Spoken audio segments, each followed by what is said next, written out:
तो देखते हैं आगे। देखिए, दोनों मित्रों को जीवन में पहली बार ऐसा साबिका मतलब वास्ता सरोकार पड़ा कि सारा दिन बीत गया और खाने को एक तिनका भी न मिला। समझ ही में न आता था यह कैसा स्वामी है। इससे तो गया फिर भी अच्छा था। अब देखिए कंपैरिजन कर रहा है। यहाँ कई भैंसें थी, कई बकरियाँ, कई घोड़े, कई गधे, पर किसी के सामने चारा न था। सब जमीन पर मुर्दों की तरह पड़े थे। कहाँ पर? कांजी हाउस में। कई तो इतने कमज़ोर हो गए कि खड़े भी न हो सकते थे। सारा दिन दोनों मित्र फाटक की ओर टकटकी लगाए ताकते रहे, टक, पर कोई चारा लेकर आता न दिखाई दिया। तब दोनों ने दीवार की नमकीन मिट्टी चाटनी शुरू की, पर इससे क्या तृप्ति होती, कोई संतुष्टि नहीं। रात को भी जब कुछ भोजन न मिला तो हीरा के दिल में विद्रोह की ज्वाला दहक उठी। मोती से बोला, अब तो नहीं रहा जाता मोती। मोती ने सिर लटकाए हुए जवाब दिया, मुझे तो मालूम होता है प्राण निकल रहे हैं। इतनी जल्द हिम्मत न हारो भाई, यहाँ से भागने का कोई उपाय निकालना चाहिए। आओ दीवार तोड़ डालें। मुझसे तो अब कुछ नहीं होगा। बस इसी बूते पर अकड़ते थे, सारी अकड़ निकल गई। बाड़े की दीवार कच्ची थी। हीरा मजबूत तो था ही, अपने नुकीले सींग दीवार में गड़ा दिया और जोर मारा तो मिट्टी का एक चिप्पर निकल आया, टुकड़ा। फिर तो उसका साहस बढ़ा, मतलब दीवार में सेंध लग गया। इसने दौड़ दौड़ कर दीवार पर चोटें की और हर चोट में थोड़ी थोड़ी मिट्टी गिराने लगा। उसी समय कांजी हाउस का चौकीदार लालटेन लेकर जानवरों की हाजिरी लेने आ निकला। हीरा का उजड़पन देखकर उसने उसे कई डंडे रसीद किए, मतलब उदंडपन। उजड़पन मतलब उदंडता। हीरा का उदंडता देखकर उसने उसे कई डंडे रसीद किए, मारे और मोटी सी रस्सी से बांध दी।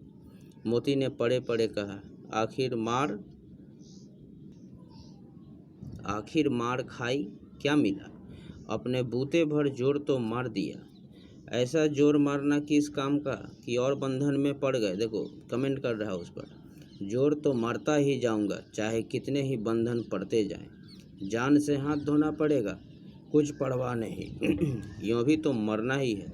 सोचो, दीवार खुद जाती तो कितनी जानें बच जाती। इतने भाई यहाँ बंद हैं, किसी के देह में जान नहीं है। 2-4 दिन और यही हाल रहा तो सब मर जाएंगे। हाँ, यह बात तो है।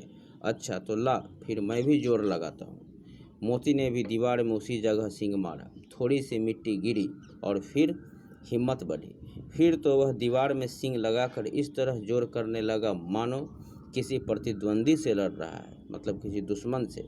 आखिर कोई 2 घंटे की जोर आजमाई के बाद दीवार ऊपर से लगभग 1 हाथ गिर गई। उसने दूनी शक्ति, डबल पावर से दूसरा धक्का मारा तो आधी दीवार गिर पड़ी। दीवार का गिरना था कि अधमरे से पड़े हुए सभी जानवर चेत उठे। तीनों घोड़ियां सरपट भाग निकली, दनादन। फिर बकरियां निकली, इसके बाद भैंसें भी खिसक गई, पर गधे अभी तक ज्यों के त्यों खड़े थे। हीरा ने पूछा, तुम दोनों क्यों नहीं भाग जाते? एक गधे ने कहा, जो कहीं फिर पकड़ लिए जाएं तो क्या हरज है, अभी तो भागने का अवसर है। हमें तो डर लगता है, हम यहीं पड़े रहेंगे। कौन बोला? गधा। आधी रात से ऊपर जा चुकी थी, आधी रात बीत गई। दोनों गधे अभी तक खड़े सोच रहे थे कि भागे या न भागे, और मोती अपने मित्र की रस्सी तोड़ने में लगा हुआ था। जब वह हार गया तो हीरा ने कहा, तुम जाओ, मुझे यहीं पड़ा रहने दो, शायद कहीं भेंट हो जाए। मोती ने आंखों में आंसू लाकर कहा, तुम मुझे इतना स्वार्थी समझते हो हीरा? हम और तुम इतने दिनों तक एक साथ रहे हैं, आज तुम विपत्ति में पड़ गए हो तो मैं तुम्हें छोड़कर अलग हो जाऊं? कष्ट में हो तो मैं छोड़ दूं? हीरा ने कहा, बहुत मार पड़ेगी, लोग समझ जाएंगे यह तुम्हारी शरारत है। मोती गर्व से बोला, जिस अपराध के लिए तुम्हारे गले में बंधन पड़ा, उसके लिए अगर मुझ पर मार पड़े तो क्या चिंता। इतना तो हो ही गया कि 9-10 प्राणियों की जान बच गई, वे सब तो आशीर्वाद देंगे। यह कहते हुए मोती ने दोनों गधों को सींगों से मार मार कर बाड़े के बाहर निकाला और तब अपने बंधु के पास आकर सो रहा। भोर होते ही, सुबह होते ही मुंशी और चौकीदार तथा अन्य कर्मचारियों में कैसी खलबली मची, इसके लिखने की ज़रूरत नहीं। बस इतना ही काफ़ी है कि मोती की खूब मरम्मत हुई और उसे भी मोटी रस्सी से बांध दिया गया। मोती भी पकड़ा गया बेचारा। 1 सप्ताह तक दोनों मित्र वहाँ बंधे पड़े रहे। किसी ने चारे का एक तृण मतलब टुकड़ा भी न डाला। हाँ, एक बार पानी दिखा दिया जाता था, यही उनका आधार था। दोनों इतने दुर्बल हो गए थे कि उठा तक न जाता था। ठठरियाँ निकल गई थी, फट्ठी फट्ठी। एक दिन बाड़े के सामने डुग्गी बजने लगी, डुगडुगी, और दोपहर होते होते वहाँ 50-60 आदमी जमा हो गए। तब दोनों मित्र निकाले गए और उनकी देखभाल होने लगी। लोग आकर उनकी सूरत देखते और मन फीका करके चले जाते। ऐसे मृतक बैलों का कौन खरीदार होता। ठीक है। सहसा मतलब अचानक एक दढ़ियल आदमी जिसकी आंखें लाल थी और मुद्रा अत्यंत कठोर आया और दोनों मित्रों के कुल्हों में उंगली गोद कर मुंशी जी से बातें करने लगा। उसका चेहरा देखकर अंतर्ज्ञान से दोनों मित्रों के दिल कांप उठे, मतलब अपने मन के ज्ञान से। वह कौन है और उन्हें क्यों टटोल रहा है, इस विषय में उन्हें कोई संदेह न हुआ। दोनों ने एक दूसरे को भीत नेत्रों से, डरे हुए नेत्रों से देखा और सिर झुका लिया। हीरा ने कहा, गया के घर से नाहक भागे, बिना मतलब का भागे, अब जान न बचेगी। मोती ने अश्रद्धा के भाव से उत्तर दिया, मतलब श्रद्धा रहित।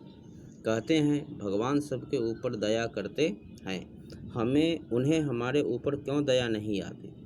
भगवान के लिए हमारा मरना जीना दोनों बराबर है। चलो अच्छा ही है, कुछ दिन उसके पास तो रहेंगे। एक बार भगवान ने उस लड़की के रूप में हमें बचाया था, क्या अब न बचाएंगे। यह आदमी छुरी चलाएगा, देख लेना। तो क्या चिंता है, मांस, खाल, सींग, हड्डी सब किसी न किसी काम आ जाएंगे। नीलाम हो जाने के बाद दोनों मित्र उस दड़ियल के साथ चले, मतलब दोनों की नीलामी हो गई। दोनों की बोटी बोटी कांप रही थी, मतलब पूरा शरीर। बेचारे पांव तक न उठा सकते थे, पर भय के मारे गिरते पड़ते भागे जाते थे, क्योंकि वह जरा भी चाल धीमी हो जाने पर जोर से डंडा जमा देता था। कौन? वह दड़ियल। राह में गाय बैलों का एक रेवड़ मतलब झुंड हरे हरे हाड़ में चरता नजर आया। सभी जानवर प्रसन्न थे, चिकने चपल। कोई उछलता था, कोई आनंद से बैठा पागुर करता था। कितना सुखी जीवन था इनका, पर कितने स्वार्थी हैं सब। किसी को चिंता नहीं कि उनके 2 भाई बधिक के हाथ पड़े कैसे दुखी हैं। सहसा दोनों को ऐसा मालूम हुआ कि यह परिचित राह है। हाँ, इसी रास्ते से गया उन्हें ले गया था। वही खेत, वही बाग, वही गांव मिलने लगे। प्रति क्षण, प्रत्येक पल उनकी चाल तेज होने लगी। सारी थकान, सारी दुर्बलता गायब हो गई। आह, यह लो, अपना ही हार आ गया। इसी कुएं पर हम पूर चलाने आया करते थे, यही कुआं है। मोती ने कहा, हमारा घर नगीच आ गया, मतलब नज़दीक आ गया। हीरा बोला, भगवान की दया है, मैं तो अब घर भागता हूँ। यह जाने देगा, इसे मैं मार गिराता हूँ। नहीं नहीं, दौड़ कर थान पर चलो, वहाँ से हम आगे न जाएंगे। दोनों उन्मत्त होकर, पागल होकर, बछड़ों की भांति कुलेले करते हुए घर की ओर दौड़ पड़े, खेलते कूदते। वह हमारा थान है। दोनों दौड़कर अपने थान पर आए और खड़े हो गए। दड़ियल भी पीछे पीछे दौड़ा चला आता था। झूरी द्वार पर बैठा धूप काढ़ रहा था। बैलों को देखते ही दौड़ा और उन्हें बारी बारी से गले लगाने लगा। मित्रों की आंखों से आनंद के आंसू बहने लगे। एक झूरी का हाथ चाट रहा था। दड़ियल ने जाकर बैलों की रस्सियां पकड़ ली। झूरी ने कहा, मेरे बैल हैं। तुम्हारे बैल कैसे? मैं मवेशी खाने से नीलाम लिए आता हूँ, मतलब खरीद कर लाया हूँ। मैं तो समझा हूँ चुराए लिए आते हो। चुपके से चले जाओ, मेरे बैल हैं। मैं बेचूंगा तो बिकेंगे। किसी को मेरे बैल नीलाम करने का क्या अख्तियार है? कोई हक नहीं है। जाकर थाने में रपट कर दूंगा। दड़ियल बोला, मेरे बैल हैं, इसका सबूत यह है कि मेरे द्वार पर खड़े हैं। दड़ियल झल्ला कर बैलों को जबरदस्ती पकड़ ले जाने के लिए बढ़ा। उसी वक्त मोती ने सींग चलाया। दड़ियल पीछे हटा। मोती ने पीछा किया। दड़ियल भागा। मोती पीछे दौड़ा। गांव के बाहर निकल जाने पर वह रुका, पर खड़ा दड़ियल का रास्ता देख रहा था। दड़ियल दूर खड़ा धमकियां दे रहा था, गालियां निकाल रहा था, पत्थर फेंक रहा था। और मोती विजयी सूर की भांति उसका रास्ता रोके खड़ा था। गांव के लोग यह तमाशा देखते थे और हंसते थे। जब दड़ियल हार कर चला गया तो मोती अकड़ता हुआ लौटा। हीरा ने कहा, मैं डर रहा था कि कहीं तुम गुस्से में आकर मार न बैठो। अगर वह मुझे पकड़ता तो मैं बेमारे न छोड़ता।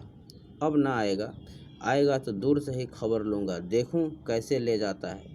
जो गोली मरवा दे, मर जाऊँगा पर उसके काम तो ना आऊँगा।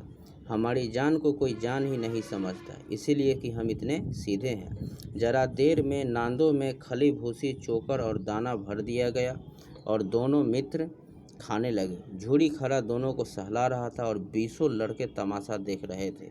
सारे गांव में उत्सव से मालूम होता था। उसी समय मालकिन ने आकर दोनों के माथे चूम लिए। नेक्स्ट वीडियो में हम लोग इसका प्रश्नोत्तर देखेंगे। धन्यवाद।